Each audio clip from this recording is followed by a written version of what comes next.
What's going on, gentlemen? It's your boy John. This is the third attempt I'm making at this video because I was interrupted 2 times before. Looks like the universe really doesn't want me to make a video today, but let's see if we can get through this one. Alright, so I was talking about how the benefits or the updates that I'm going to be giving, because I've been on a bit of a roll recently just talking about the benefits. And just a quick side note, the benefits are cumulative, so you know, every 6 months to 7 months or whatever, there's going to be a change usually, and I'm just going to come here and update you with the change. That's it. Not going to be regimented, you know, we're not computers, but I'm just going to give you an update if you know, I've noticed certain things have changed or exacerbated, or you know, because that does happen on this journey. A lot of fucking things change really subtly, but over time they become very noticeable to other people and you as well. So one of the things that I noticed that keeps happening with me, and it keeps just getting better and better as time goes on, really funny, is the ability to be vulnerable. Now, I've always found that to be a really weird term, vulnerable, but I'm going to change that word vulnerable because that just sounds weird to me. The word vulnerable, I'll replace that with open and honest. You become a hell of a lot more open and honest about everything in general. And you don't do it in a bitchy way that where you're complaining or you're, you know, sad about shit or whatever. You do it in a way that's just open and honest. So let's say you went through a bad breakup. You're not going to say, oh, I went through a bad breakup and she left me, she cheated on me, I hate her, she's a bitch, you know, she broke my heart. You're probably going to say, look, we had a bad breakup. One of us was unfaithful. And yeah, it was a really intense experience. It was intense, and I learned a lot about myself from it, and it definitely changed me as a man. That's probably how you'd say it, you know. You'd reframe it in such a way which is open and honest, but you'd be honest about it. You're not lying. And the other thing as well is with this ability to be vulnerable or open, you gain an ability to also be very forthright, and again, assertive is a word, but the two do come together. Being open and honest and your assertiveness are two linked things. You can't have one without the other, because your assertiveness comes from your assuredness of yourself. You're sure of yourself, you're confident in yourself, you're essentially happy with who you are, and you're actually proud of yourself, and that gives you the ability to actually stand up for yourself.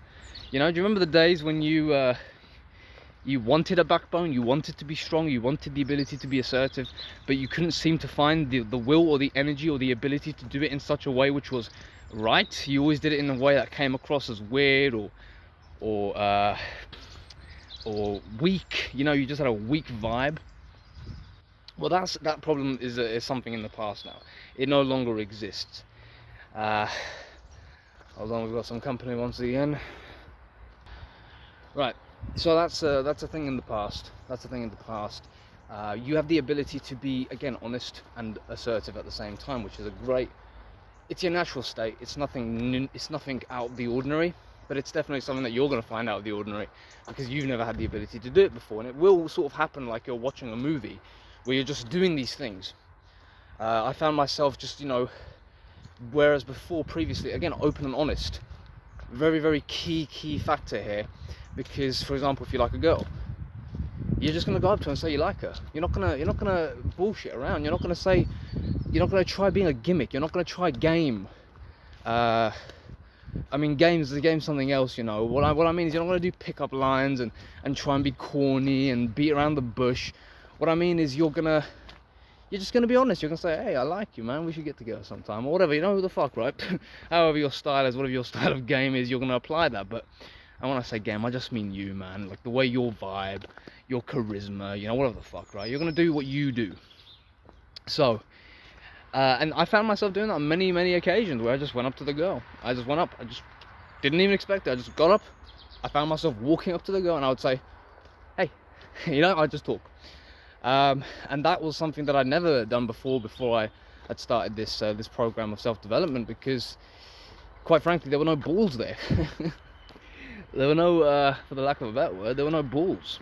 So your balls return, and that's probably the main benefit which you're going to get out of this. Okay, the main benefit.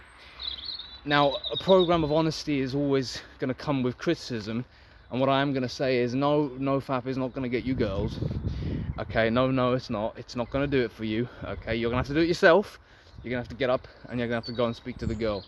It's same with bodybuilding. You see the same thing with bodybuilding as well. A lot of people get into bodybuilding and they think it's gonna get them girls. It's like, no, you're gonna be an attractive guy, but you're gonna have to still get the girl. You're still gonna have to go and find the courage to go up and speak to the girl.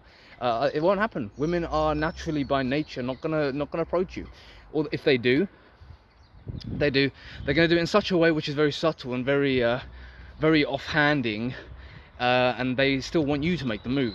They'll put themselves in your vicinity and they'll say, hey, pick me, and you then need to make the approach, right? But the thing is, us men are very conditioned to be, again, for lack of a better word, beta or feminine. When I say beta, I literally just mean feminine, like, or effeminate, which is basically not masculine. That's it. It's not even, I'm not even dissing women. I love women. Women are naturally beautiful in their nature and spirit or whatever, right? But a man should not act effeminately, because that's weakness. He doesn't have any balls, he doesn't have any courage, he's not a man's man, he's not someone you can depend on, he's not reliable, and he gives off a vibe of weakness. I don't know what it is, man. It irks me when I come across people like that, and especially when I was one of them. I would never say I was completely effeminate, but I was definitely weak. There was a point in my life where I was weak and I did not have a backbone. Okay, I didn't have the guts or the courage to say that I liked a girl, and I liked it. I didn't have the guts or the courage to tell someone when they did something that I did not approve of, when they treated me in such a way which was unacceptable. And I put up with people for many years. I put up with people who did not deserve my time for many years. So this is coming from a guy who's kind of done a 360 in his life, who went from, you know, someone who was not a respectable character. It wasn't all doom and gloom, but there were certain mental problems definitely which were there. You know, this constant anxiety, neurosis, you know, getting flustered by seeing a beautiful girl and not being able to talk to her. Like, what? That's not normal. That's a sign of a neurosis.